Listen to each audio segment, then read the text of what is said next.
सभी को मेरा नमस्कार। एक बार फिर से आपका स्वागत है अपने YouTube चैनल ऑनलाइन क्लासेस गुरु में। हम आपके लिए लेके आए कक्षा 8 विषय विज्ञान का जो अध्याय है, आपके विज्ञान अध्याय जो एक है, जिसका नाम है फसल उत्पादन एवं प्रबंध। इन जो फसल और उत्पादन प्रबंध है, इसके जो अध्याय फर्स्ट है, इन सभी के जो प्रश्न हैं आपके इस पाठ्य पुस्तक में, इन सभी प्रश्नों के उत्तर इस वीडियो के माध्यम से हम आपको बताने जा रहे हैं। तो ध्यान से देखिएगा कौन से प्रश्न हैं और कौन से इनके आंसर हैं। तो देखिएगा आप सभी। पहला जो प्रश्न है, उचित शब्द छांट कर रिक्त स्थानों की पूर्ति कीजिए। इसमें दे रखा है तैरने, जल, फसल, पोषक और तैयारी। तो इन्हीं में से आपको छांट कर लिखने हैं। तो यहाँ पर जो पहला है उसका क दे रखा है, एक स्थान पर एक ही प्रकार के बड़ी मात्रा में उगाए गए पौधों को क्या कहते हैं? तो फसल कहते हैं। तो फसल यहाँ पर आपको फिलअप करना है, भरना है। नेक्स्ट दे रखा है प्रश्न पहले का ख में दे रखा है, फसल उगाने से पहले प्रथम चरण मिट्टी को क्या कहते हैं? तैयारी करते हैं। ये वाला यहाँ पर लिखना, तैयारी होती है। क्या होती है? तैयारी होती है। फिर नेक्स्ट देखिएगा। नेक्स्ट जो प्रश्न एक का जो ग दे रखा, क्षतिग्रस्त बीज जल की सतह पर तैरने लगेंगे। क्या लगेंगे? तैरने लगेंगे। यहाँ पर तैरने लगेंगे यहाँ पर लिखना है।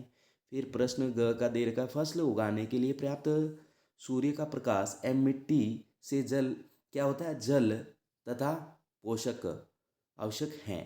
फिर नेक्स्ट है दूसरा प्रश्न है, कॉलम ए में दिए गए शब्दों को मिलान कॉलम बी से कीजिएगा। तो यहाँ पर देख सकते हैं, यहाँ पर दे रखा है खरीफ फसल दे रखा है, रबी फसल दे रखा है, रासायनिक उर्वरक दे रखा है और कार्बनिक खाद दे रखा है। तो देखिएगा इन सभी के किस प्रकार से मिलान करना है, देख सकते हैं आप। तो यहाँ पर देखिएगा जो ये खरीफ फसल है, खरीफ फसल को इधर मिलाएंगे। जो खरीफ की फसल है वो कौन सी है? धान और मक्का है। क्या है? धान और मक्का है। रबी की फसल क्या है? गेहूं, चना और मटर। यहाँ पर देख सकते हैं गेहूं, चना, मटर है। फिर है यहाँ पर रासायनिक उर्वरक, इसको मिलान करना है यूरिया एम सुपर फॉस्फेट। क्या करना है? Urea am super phosphate. फिर है कार्बनिक खाद को मिलान करना है पशु अवशिष्ट, गोबर, मूत्र एवं पादप अवशेष। नेक्स्ट देखिएगा प्रश्न तीसरा। प्रश्न जो तीसरा है, निम्न के दो दो उदाहरण दीजिएगा। खरीफ की फसल के दो उदाहरण देने और रबी की फसल के दो उदाहरण देने। तो यहाँ पर जो खरीफ की फसल है इसमें आप लिखेंगे, क्या लिखेंगे? धान और मक्का। क्या लिखेंगे? धान और मक्का लिखेंगे। इसमें धान और मक्का लिखेंगे खरीफ की फसल में।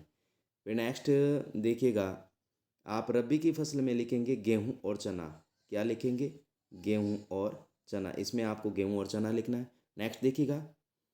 नेक्स्ट है, निम्न पर अपने शब्दों में एक एक पैराग्राफ लिखिए। मिट्टी तैयार करना, बुआई, निराई, थ्रेसिंग। तो आइए इनके पैराग्राफ किस प्रकार से लिखना है देखिएगा आप सभी। यहाँ पर ये जो प्रश्न दे रखा है, निम्न पर अपने शब्दों में एक एक पैराग्राफ लिखिए। मिट्टी तैयार करना, बुआई, निराई और थ्रेसिंग। तो मिट्टी तैयार करना, तो उत्तर लिखेंगे फसल उगाने से पहले मिट्टी को तैयार करना प्रथम चरण माना जाता है। मिट्टी को पलटना और पोला करना, क्या लिखना है? पोला करना, इसमें महत्वपूर्ण कार्य होता है। इसमें मिट्टी क्या होती है? नरम हो जाती है, मुलायम हो जाती है, जिससे पौधे की जड़ें भूमि में आसानी से जा पाती हैं। नरम मिट्टी में जड़ों को जो थर्सन है, यहाँ पर जो थर्सन है वो आसानी से होती हैं। इससे पौधे मिट्टी से पोषक तत्व आसानी से ले पाते हैं। फिर नेक्स्ट है बुआई। बुआई इसका उत्तर करेंगे, फ, बुआई फसल उत्पादन का सबसे महत्वपूर्ण चरण है। फसल बोने से पहले ताप अच्छी गुणवत्ता वाले ताप और स्वस्थ बीजों का चयन किया जाता है। इससे अभिप्राय यह है कि फसल उगाने के लिए बीजों को खेती में बिखेरना बुआई कहलाता है। यहाँ पर बिखेरना करेंगे और यहाँ पर करेंगे साफ। क्या करेंगे? साफ यहाँ पर, और स्वस्थ। फिर नेक्स्ट है निराई। निराई फसल उगाने के साथ साथ ही कुछ अन्य अनचाहे पौधे भी प्राकृतिक रूप से फसल के साथ उग जाते हैं। इन पौधों को क्या कहते हैं? खरपतवार कहते हैं। यह पौधे फसल को मिलने वाले पोषक और जल पर प्रभाव डालते हैं, जिससे फसल की जो वृद्धि है, क्या है? ये वृद्धि, इसमें ये वृद्धि लिखना, ये नहीं, वृद्धि पर भी असर पड़ता है, अतः इन्हें हटाना, खरपतवार को हटाने की क्रिया को निराई कहते हैं। अब है थ्रेसिंग, तो थ्रेसिंग का उत्तर लिखेंगे काटी गई फसलें, यहाँ पर फसलें बीजों और दानों को अलग करने की प्रक्रिया, बीजों और दानों, यहाँ पर लिखेंगे दानों को क्या कहते हैं, थ्रेसिंग कहते हैं, थ्रेसिंग कहते हैं। ये कार्य मुख्यतः कंबाइन मशीन द्वारा किया जाता है, जो वास्तव में हार्वेस्टर और थ्रेसर का संयुक्त रूप है। तो जिसने चैनल को सब्सक्राइब नहीं किया तो प्लीज़ चैनल को सब्सक्राइब कीजिएगा, वीडियो को लाइक कीजिएगा, ताकि मेरे चैनल पर जो भी वीडियो अपलोड हो आपके पास नोटिफिकेशन पहुंच सके और इस नोटिफिकेशन के माध्यम से अपना सारा संपूर्ण सॉल्यूशन कर सके। तो ज़्यादा से ज़्यादा अपने दोस्तों के साथ वीडियो को शेयर कीजिएगा और वीडियो को लाइक कीजिएगा।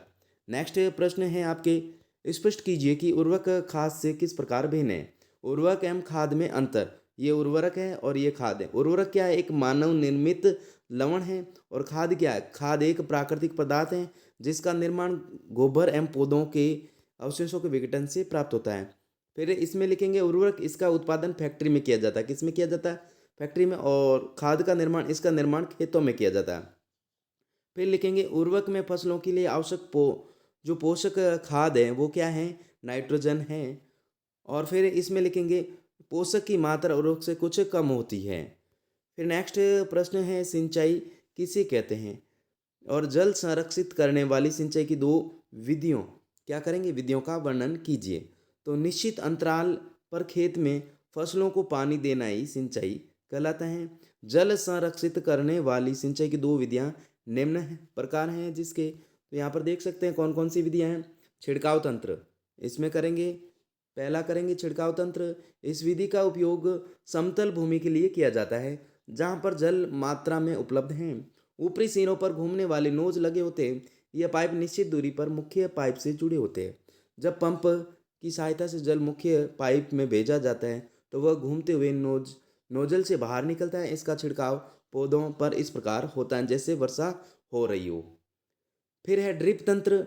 ड्रिप तंत्र, इस विधि में जल बूंद बूंद करके सीधे पौधों की जड़ों में गिरता है, इसे ड्रिप तंत्र कहते हैं।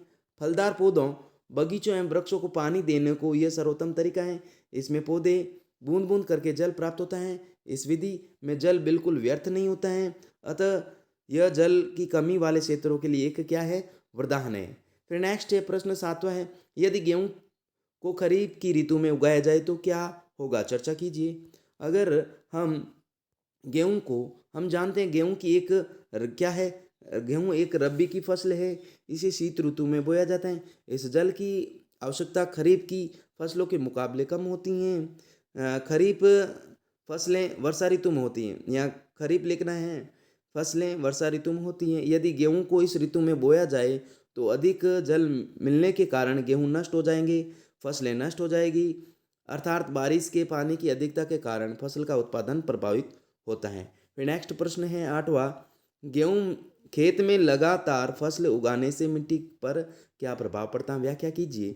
तो फसलों की लगातार उगने से मिट्टी की कुछ पोषक की कमी हो जाती है, अर्थात खत्म होने के बराबर हो जाती है। इसे हानि को पूरा करने के लिए, यहाँ पर हानि को पूरा करने के लिए किसान खेतों में क्या देते हैं, खाद देते हैं, जिससे इसकी पोषकता बनी रहती है। फिर है प्रश्न नेक्स्ट 9वां है, खरपतवार क्या है, हम उनका नियंत्रण कैसे कर सकते हैं। तो यहाँ पर फसल उगाने के साथ साथ ही कुछ अन्य अनचाहे पौधों भी प्राकृतिक रूप से फसल के साथ उग जाते हैं। इन पौधों को खरपतवार कहते हैं। यह पौधे फसल को मिलने वाले पोषक और जल पर प्रभाव डालते हैं, जिससे फसल की वृद्धि पर असर पड़ता है, अतः इन्हें हटाना ही पड़ता है। नेक्स्ट प्रश्न है 10वां। नेक्स्ट जो प्रश्न है आपके 10वां है, निम्न बॉक्स को सही क्रम में इस प्रकार लगाइए कि गन्ने की फसल उगाने का रेखा चित्र तैयार हो जाए। यहाँ पर दे रखा है फसल को चीनी मिल में भेजना, सिंचाई, कटाई, बुआई, मिट्टी तैयार करना, खेत की जुताई करना और यहाँ पर खाद देना। तो इनको क्रम में आपको जमाना है किस प्रकार से, तो आइए देखते हैं। तो यहाँ पर सबसे पहले आपको क्या मिलाना है, मिट्टी तैयार करना, फिर खेतों की जुताई करना, फिर बुआई करना, फिर खाद देना, फिर सिंचाई, फिर कटाई, फिर फसल को चीनी मिल में भेजना। इस प्रकार से आपको मिलाना है। इस प्रकार से इस वीडियो के माध्यम से अध्याय जो पहला था फसल एवं उनका प्रबंध इन सभी प्रश्नों के उत्तर इस वीडियो के माध्यम से करवा दिए। Thanks for watching. वीडियो देखने के लिए धन्यवाद।